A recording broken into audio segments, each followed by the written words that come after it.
Boat shoes were invented to stop men from slipping on wet decks. Now, they are being used to make your wallet slip open. The formula is simple. Take some leather, add 2 laces, mention the coast, and suddenly a basic summer shoe costs anywhere from $80 to well over $1,000. But a real boat shoe is not just a loafer wearing nautical cosplay. It needs leather that improves with age, a secure moccasin-style upper, proper collar lacing, and a non-marking rubber sole cut to grip wet surfaces. So today, we are exposing 5 boat shoe brands charging too much for the fantasy, and 3 that still put the money into the shoe. And our number 1 winner does not manufacture heritage. It still employs the craftsmen who create it. Let's begin. Number 5. Tommy Hilfiger. Tommy Hilfiger understands exactly how a boat shoe is supposed to look. Clean leather, navy details, a small flag. Just enough East Coast styling to suggest that your weekend plans involve a marina. And that is the problem. Tommy is brilliant at selling the image of nautical life, but it is not a specialist shoemaker, and its boat shoes often compete at prices where construction should matter more than color coordination. Most models look perfectly acceptable. Some use real leather. Many will survive a few summers. But acceptable is not the same as good value. What are you really paying for? The flag, the styling, the retail network, and the instant recognition of a global lifestyle brand. At a serious discount, that can be fine. At full price, you are often buying a fashion shoe dressed as a heritage product. The verdict is simple. Tommy sells the uniform. Other brands build the shoe. Number 4. Timberland. Timberland is more complicated because it can make a legitimate boat shoe. The classic 2i has the right ingredients: hand-sewn detailing, a functional 360-degree lace, and a non-marking siped rubber outsole. The heavier 3i lug has become an icon in its own right, especially for men who want a boat shoe with the attitude of a work boot. So why is Timberland here? Because the tree logo creates automatic trust, and automatic trust is expensive. The range now stretches from straightforward classics to fashion-led versions and collaborations, where pricing can rise much faster than the underlying construction. That means buyers stop comparing. They see rugged leather, a thick sole, and the Timberland name, and assume the value is built in. Sometimes it is. Sometimes you are paying for borrowed toughness. Our advice: buy the classic models at a sensible price. Ignore the hype versions unless the materials clearly justify the premium. Timberland still knows how to make the shoe. It just also knows how much people will pay for the logo. Number 3. Polo. Ralph Lauren. Nobody sells the boat shoe fantasy better than Ralph Lauren. Put on a pair, add a cable knit sweater, stand near some weathered wood, and your Tuesday afternoon suddenly looks like a campaign in Nantucket. That transformation is what Ralph Lauren does brilliantly.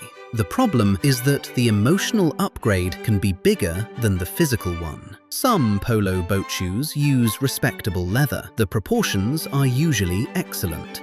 The colors are almost impossible to get wrong. But Ralph Lauren is a master of styling, not a boat shoe workshop. And unless the product description gives you real evidence of superior construction, a meaningful part of the price is paying for the pony, the photography, and the lifestyle surrounding it. That may still matter to you. Fashion is emotional. We understand that. But a logo is not a construction method. And heritage-inspired is not the same as heritage-made. Buy Ralph Lauren when the design is exceptional and the discount is deep. At full price, the pony may be doing more work than the shoe. Number 2. Sperry. Now we reach the most controversial brand on this list. Sperry did not simply join the boat shoe market. For millions of men, Sperry is the boat shoe. The authentic original still carries the familiar formula: moccasin-style construction, 360-degree lacing, cushioning, and the razor-cut, wave-siping outsole that made the brand famous. So no, Sperry has not forgotten how to make one. The issue is what happened around it. Too many models, too many quality levels, too many discounts. When a shoe repeatedly drops from full retail to $70 or lower, the sale price begins to feel honest. The regular price begins to feel theatrical. That is why two Sperry owners can give you completely different verdicts. One has an older pair that lasted for years. Another buys a recent pair and wonders where the substance went. Both may be telling the truth. Here is our verdict. Sperry can still be a good boat shoe. It is no longer automatically the best boat shoe. At a strong sale price, the authentic original remains easy to recommend. At full retail, specialist brands are close enough that you should compare. And once you reach premium Sperry pricing, ask the obvious question.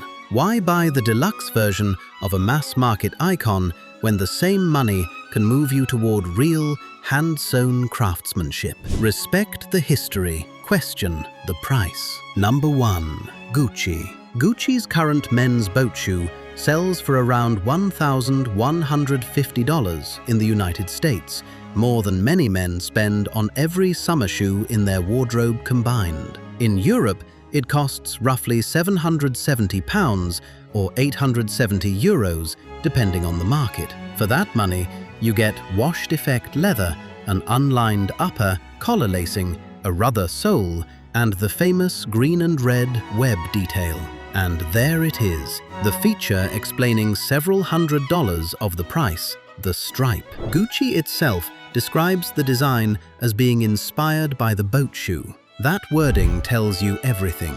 This is not primarily maritime footwear, it is a luxury fashion interpretation of maritime footwear. And Gucci has every right to sell status, recognition, and cultural relevance. Those things have value to the buyer who wants them, but they are not boat shoe value. A $1,150 Gucci does not grip a deck 10 times better than a $115 classic. It does not contain 10 times more leather. It is not built with 10 times more handwork. It costs that much because Gucci has turned recognition into a material. You are not paying for the deck, you are paying for the room to notice your feet. For roughly the same money, you could buy all 3 of our winners and still have cash left for the yacht club membership you will now be pretending to have. Gucci may be luxury fashion.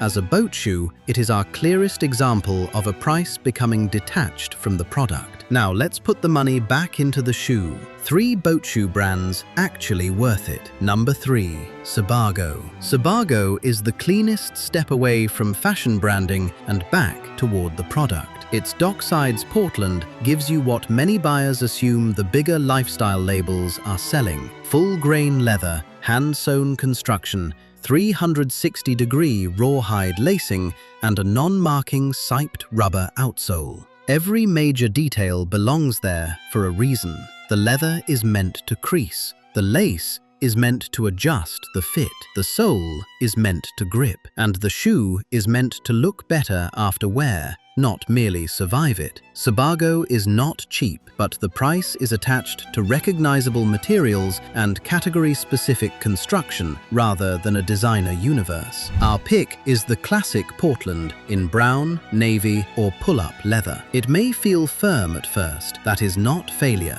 Good unlined leather should learn the shape of your foot. The reward is a shoe that becomes more personal with every summer. Sebago is what many men think they are buying when they choose a famous fashion label. Number 2. Rancourt & Co. Rancourt takes us from heritage styling to actual heritage construction. Based in Lewiston, Maine, the company specializes in genuine hand-sewn moccasins. Its reed boat shoe is formed around the foot with true moccasin construction, not simply decorated with a stitched toe. That difference matters. The upper flexes differently, the shoe breaks in differently, and the labor cannot be replicated by adding a fake stitch to a factory-made loafer. Rancourt is expensive, but now you can see why. The money goes into leather, skilled work, careful shaping, and a non-slip deck sole, not a giant advertising campaign. This is the enthusiast's choice. The branding is almost invisible, the shape is timeless, and nobody across the restaurant will know what it cost. Perfect. Rancourt is for the man who no longer needs strangers to recognize the price. He needs his feet to recognize the quality. Our pick is the Reed boat shoe. It delivers the Maine-made character that mass-market boat shoes borrow for their marketing, but increasingly fail to put into the product. Number 1. Quaddy. And now we reach the brand that completes the story. Quaddy does not merely reference Maine craftsmanship, it still depends on it. Its boat shoes use true moccasin construction, full perimeter lacing, and proper deck soles. More importantly, Quaddy offers resoling and refurbishment, so a worn pair can be repaired rather than replaced. Quaddy.com. That single fact changes the value equation. A fashion shoe is designed around the moment of purchase. A craft shoe is designed around the years that follow. Quaddy is not flawless, and it is not inexpensive, but expensive and overpriced are not the same thing. Overpriced means the price has become detached from the product. With Quaddy, you can point to where the money went: the leather, the hand-sewn upper, the skilled labor, the fit, the repairability, and the time required to make it. And unlike Gucci's wash-defect leather, Quaddy does not manufacture the appearance of age before you buy it. It lets you earn it. The scuffs come from your summers. The creases come from your feet. The character comes from your life. That is why Quaddy wins. Not because it has the loudest history, because it still practices the craft that other brands use as decoration. Tommy sells you the color palette. Ralph Lauren sells you the lifestyle. Sperry sells you the memory, and Gucci sells you the audience. But the craftsmen sell you the shoe. So stop judging boat shoes from the logo on top. Turn them over. Look at the leather. Look at the stitching. Ask who made them, how they were built, and whether they can stay with you long enough to become yours. Gucci sells you a boat shoe people will notice. Quaddy sells you one they may eventually inherit. One is luxury marketing. The other is luxury. Do not buy the shoe that makes you look rich for one summer. Buy the one that proves you are smart for the next 10. That is what makes it worth the label.